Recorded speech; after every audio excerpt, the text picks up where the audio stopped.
Next question is to you, Mr. Perot. You have 2 minutes to answer it, and John will ask it. Mr. Perot, racial division continues to tear apart our great cities, the last episode being this spring in Los Angeles. Why is this still happening in America, and what would you do to end it? All right, this is a relevant question here tonight. First thing I'd do is during political campaigns, I would urge everybody to stop trying to split this country into fragments and appeal to the differences between us and then wonder why the melting pot's all broken to pieces after November the 3rd.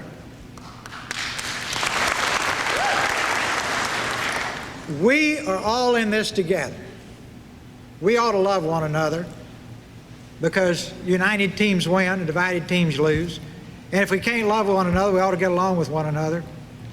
And if you can't get there, just recognize we're all stuck with one another because nobody's going anywhere, right? Now, that ought to get everybody back up to let's get along together and make it work. Our diversity is a strength. We've turned it into a weakness. Now, again, the White House is a bully pulpit. I think whoever's in the White House should just make it absolutely unconscionable and inexcusable. And if anybody's in the middle of a speech at one of these conventions, I would expect the candidate to go out and lift him off the stage if he starts preaching hate, because we don't have time for it. See, our differences are our strengths. We have got to pull together. In athletics, we know it.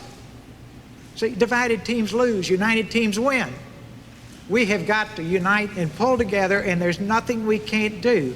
But if we sit around blowing all this energy out the window on racial strife and hatred, we are stuck with a sure loser, because we have been a melting pot. We're becoming more and more of a melting pot.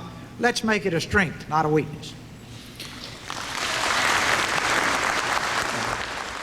Let me go back a minute to racial divisiveness.